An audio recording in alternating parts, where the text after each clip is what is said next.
l'enrôlement des fonctionnaires de l'administration publique, où en sommes-nous très exactement? Comment les contrats ont-ils été passés? À quel coût?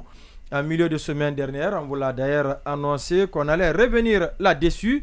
Et c'est chose faite, puisqu'il n'a même pas pris part aujourd'hui à la réunion de direction pour pouvoir servir auditeurs et téléspectateurs de Joma Media, la mine Monument à Cissé. C'est le FUGAS. D'ailleurs, c'est quoi le FUGAS? Alors, le FUGAS, c'est le fichier unique de gestion administrative de la solde. Donc, c'est de la solde. Reprenez, c'est parce qu'on ne parle que de FUGAS. Oui, c'est le fichier unique de gestion administrative et de la solde. Voilà. Donc, c'est ça le programme définition de FUGAS. C'est ça la définition de FUGAS. Quel est le coût? Vous en savez? Alors, le coût, l'entreprise qui fait le travail, comment le contrat a été ficelé? Est-ce que il y a pas tout s'est bien passé? Alors, avant de donner le coût, justement, il faut d'abord rappeler comment on est arrivé à choisir l'entreprise qui fait le travail, qui fait le travail. Alors, un enrôlement qui se fait avec beaucoup d'anomalies. Selon les recoupements. De tâtonnement aussi. Hein. Justement, selon les recoupements qui non, il y a beaucoup de problèmes. D'accord. Voilà, justement. Oui, contribue autrement. Allez-y, Monument, c'est pour le moment vous qui avez la parole. Selon les recoupements, on dit qu'il y avait plusieurs, le constat, la remarque qui a été faite et qui a plaidé en faveur de l'entreprise actuelle. De l'entreprise actuelle, mais aussi du choix d'aller vers un enrôlement, une unification, une conciliation des fichiers.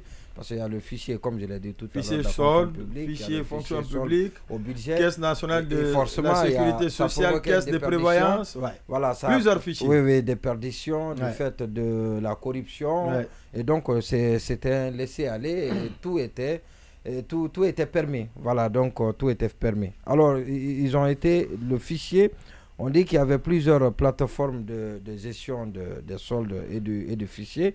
Avec Oracle. Oracle, c'est comme Microsoft Office, c'est comme Amazon, donc qui travaille avec des partenaires, qui est éditeur de base de données. C'est important de le rappeler. Oracle est un éditeur de base de données. Comme Iris. Voilà, justement.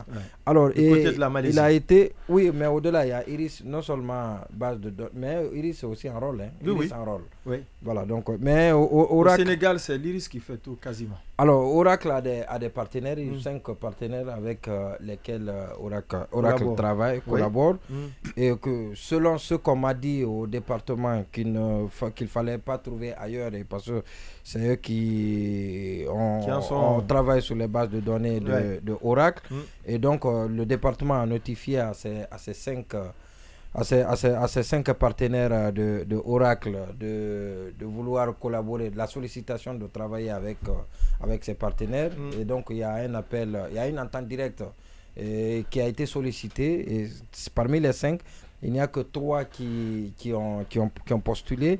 À savoir, les 3 qui ont postulé, c'est Digitalis, NetSen, IGS Technologies. Et donc, il y a eu une offre technique qui a été élaborée, mais à ce niveau d'abord. Oui. Et parce que la question que je me suis posée, j'ai posé la question à mon interlocuteur au ministère de la fonction publique pour leur dire, mais pourquoi... les portes s'ouvrent maintenant là-bas au ministère de la fonction publique? Oui, mais c'est des portes détournées, pas des portes principales. Voilà, pas les portes principales officielles. D'accord. C'est des portes détournées. C'est important pour avoir les informations.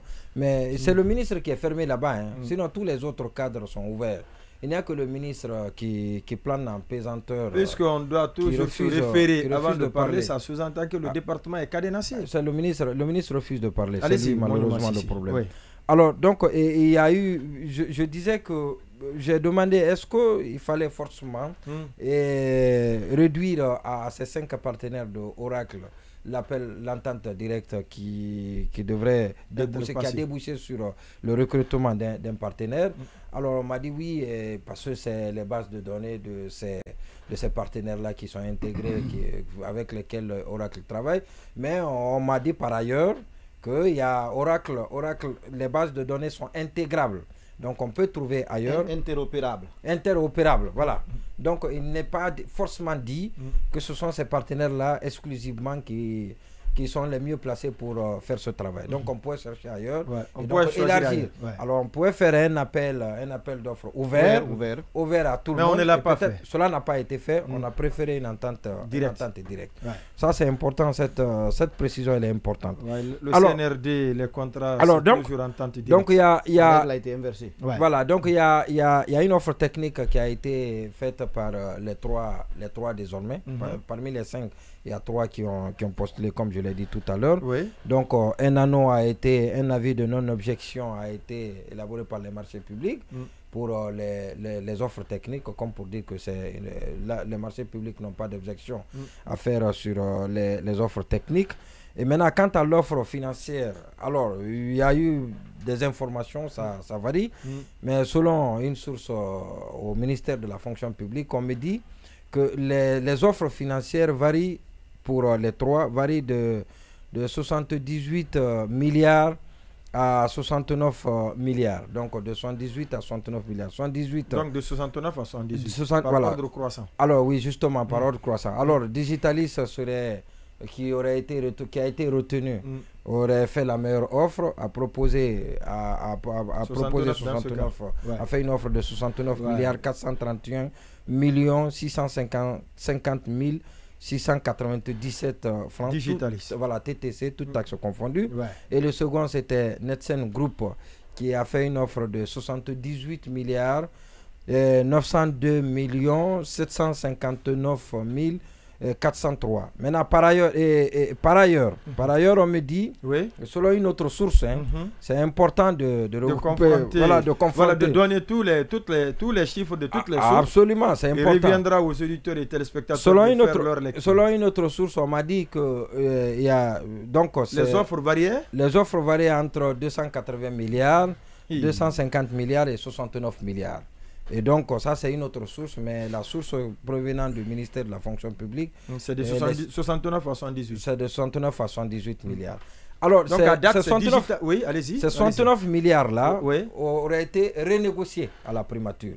Et parce que la primature a estimé que l'offre, elle est élevée. Ce qui est bizarre, ce qui me paraît trop bizarre, c'est que l'offre financière a été validée par les marchés publics, qui trouvent ça normal, convenable.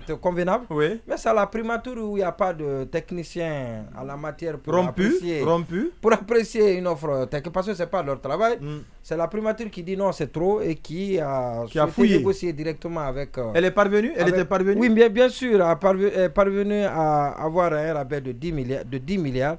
Et donc finalement, 69, le montant s'arrête à 59 milliards, 16 903 092 francs. Tout taxe ça me rappelle un peu du temps de Mohamed Traoré, au fond d'entretien routier. Quand les projets de contrat passent tout le filtre, à l'époque, Ba Ousmane était ministre des Travaux publics, arrivé au fond, le fonds qui donne l'argent estime que le montant est élevé. Par négociation avec les entrepreneurs, on réussissait encore à réduire de 2-3 milliards les montants. Alors, c'est quand même extraordinaire. Et moi, on m'a dit, peut-être que c'est vrai que d'abord les partenaires appartiennent à c'est un consortium.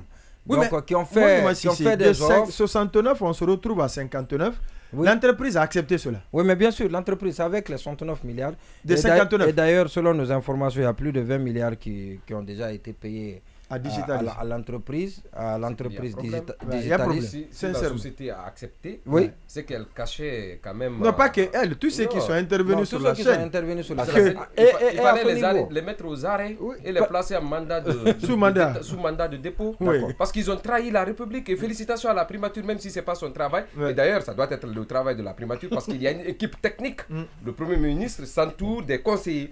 Donc, ce qui veut dire qu'il y a un filtre, c'est le dernier filtre, avant quand même avant la dernière validation, avant d'aller vers le financement, le paiement. Félicitations pour une première à l'équipe de Goumou, même si je sais que le Premier ministre... Il y a un partout, comme on aime le dire. Oui, alors, on va continuer. À ce niveau, j'ai fait remarquer à mon interlocuteur que j'ai appelé un expert en France pour lui dire un recensement biométrique des travailleurs. Je lui ai présenté le tableau et je lui ai demandé combien ça peut coûter. Et tel que je lui ai présenté le tableau, il m'a dit que ça peut coûter aux alentours, au plafond. Et ça peut coûter à 3 milliards, 2 à 3 milliards de francs guinéens. Donc sans les infrastructures. Et parce que l'intéressé me dit le travail facturé à 59 milliards, l'expert vous dit qu'il peut être selon fait. Le tableau qui lui a été présenté. Ouais, selon le tableau qui lui a été présenté. Et parce qu'il m'a dit par exemple que la biométrie des fonctionnaires français qui se chiffrent dont le nombre varie est de l'ordre de millions. Oui. Et donc la biométrie a été faite avec un coût relativement trop bas par rapport à 2 millions d'euros. Et ici c'est 117 000 fonctionnaires. Donc nous sommes à 59 milliards. Alors on 59 millions d'euros donc. Voilà justement. Ça fait 2 millions d'euros en France. Ça fait presque 2 milliards de francs guinéens. Alors, maintenant, quand j'ai fait remarquer ça à mon interlocuteur, il m'a dit que non, que ce n'est pas que la biométrie. Donc, qu'il y a aussi des infrastructures, deux data centers. Voilà, donc 2 data centers. 2 centres de données autrement. Voilà, eux aussi, ils ont des data centers là-bas. Et qu'il y a aussi, et pour préciser, d'abord, qu'il y a aussi des ordinateurs qui seront livrés aux DRH, aux inspecteurs et tout ce qui interviennent bien sur évidemment dans l'exécution, dans le travail des ressources humaines, les responsables bien évidemment. Il y aura un développeur, on va développer une plateforme nationale, au plan national, donc qui va gérer le fichier unique, le contrôle financier, module concours, module de gestion des courriers électroniques, et donc dématérialiser complètement donc la gestion des ressources humaines, module de gestion des ressources humaines comme je l'ai dit. Donc tous les fonctionnaires auront chacun son interface dans le but de tout digitaliser. C'est-à-dire qu'un fonctionnaire qui est à Dinguiraye, à Yukunkum, à Dinguiraye, voilà justement un fonctionnaire qui est à Dinguiraye. Selouma précisément. Dinguiraye c'est une ville, c'est une préfecture. Donc à Selouma. Oui, qui est chez vous à Dubrekala. Oui, à Garanyoruntu. À Garanyoruntu. Voilà, donc qui est à Garanyoruntu. Et donc il peut se connecter, il a son interface et il peut écrire s'il demande une disponibilité ou un congé ou s'il est malade, donc il peut écrire et que son directeur des ressources humaines peut recevoir cette demande-là, traiter la demande et lui faire parvenir le résultat dans un délai. Voilà, dans un bref délai. D'accord. Alors donc c'est ce qui a été dit. Alors mais même ça, de 2 à 59 millions d'euros. Voilà. On doit encore creuser. Oui, parce que là, on doit creuser. Parce que là, on va détailler là. 5,9 millions d'euros. Je vais juste faire un exposé. D'abord, on va venir. Maintenant, après le troisième volet, on a dit qu'il y a l'identification des agents de l'État. Alors, cette identification, on me dit que c'est pour une fois. Et parce qu'il n'y a pas que la biométrie, il n'y a pas que l'empreinte digitale, il y a aussi l'empreinte faciale et l'empreinte iris. Alors on me dit que ça c'est fait pour des cas de la face et les yeux. Mais pour le cas de l'enrôlement des fonctionnaires, ça ce n'est pas nécessaire. Donc on n'a pas forcément besoin de prendre l'empreinte faciale ou l'empreinte iris. Et donc, mais mon interlocuteur dit que c'est une identification certaine. Donc que ça ne se détériore pas. Pas de modification possible. Mais c'est la première fois ailleurs, ça ne se fait pas. Mais c'est ce qui a été. Et c'est ce travail-là qui a commencé sur le terrain, monument. Maintenant le volet. Non. Attendez. Ah d'accord. Parce que les infrastructures qui sont fournies, je suis d'abord sur les infrastructures. Allez-y. Après le quatrième volet, on dit le quatrième volet c'est la formation. Et puis au-delà, on dit qu'il y a production des cartes biométriques. C'est-à-dire on a mis assez d'éléments pour donner l'impression que... On fait beaucoup de choses. Oui, on fait beaucoup de choses. Pour pouvoir justifier la surfacturation. Absolument. Ah, mais c'est compliqué. Pourtant, c'est la refondation. Il a été responsable financier de beaucoup de structures. Vous savez comment ça se passe, certainement. Voilà. Donc, il y a la production des cartes biométriques et des moyens de paiement. Donc, les moyens de paiement... Tout va être dématérialisé. Et donc, ils vont créer leur propre système qui sera différent de celui qu'on connaît à Orange Money ou Mobile Money ou quoi d'autre. Voilà, donc c'est ce qui va être fait. Et ça c'est important parce que ça évite ou sinon ça amenuise considérablement des déperditions de fonds. Et parce que quand l'argent doit être envoyé en liquidité, Et chaque fois qu'on manipule, chaque fois qu'un agent manipule l'argent public, et forcément, donc il en garde. Ça c'est pour la paie ou bien c'est parce que sinon. C'est pour la paie. Non, la bancarisation est là, non? Oui, mais il y a des localités qui n'ont pas de banque. Il n'y a pas de banque. Et même des préfectures. Voilà, il y a des zones où il n'y a pas de banque. Il n'y a pas de préfecture, il n'y a pas de. Ah voilà. Et jusqu'à présent. Et le plus souvent, et puis il y a des bandits aussi qui agressent. Les convoyeurs d'argent, j'ai vu ça régulièrement. Les DAF, les SAF, les trésoriers à l'intérieur du pays sont souvent victimes. Oui, allez-y. Alors, notre argent dort à Daboula, malheureusement, une petite ville comme Daboula. Allez-y. Oui. D'accord. Alors maintenant, alors on me dit, et j'ai interrogé les spécialistes parce que c'est important, les experts en la matière, qui me disent par exemple, malgré tout ce qui a été annoncé et qui devrait être servi, donc livré, et d'abord la livraison, il paraît que ce n'est pas... Officiellement, ça a été fait, mais tout ça n'est pas encore disponible. Intégré à la livraison. Tout ça n'est pas encore disponible. Je ne sais pas, parce que l'enrôlement n'est pas encore fini. Oui. Et il y a les tablettes qui ne sont pas. Les opérations qui sont en cours là, c'est elles qui sont financées. Oui, justement, les opérations. Là, c'est grave. Voilà. C'est grave, l'ami. Non, je vous arrête tout de suite. Oui. Mais ce qui se passe là, comme vous l'avez dit, je vous assure, on doit arrêter l'opération. D'accord. Parce qu'on m'a montré aujourd'hui un document, mais c'est catastrophique. Non. Ça, sincèrement, c'est catastrophique. Non. Déjà, plus de 6 millions d'euros déboursés pour un travail de ce type. On m'a montré aujourd'hui un cas. L'intéressé s'appelle Saran Kamara. La personne sert à Télémérie. Avec tous ces documents qui renseignent qu'elle s'appelle Saran Kamara, photo à l'appui. Mais le récépissé qui sort, c'est Aïssatou Lamara Diallo. Même photo. Il y a plus de 9000 personnes qui sont rejetées. Attendez, 9000 personnes qui sont rejetées par la plateforme.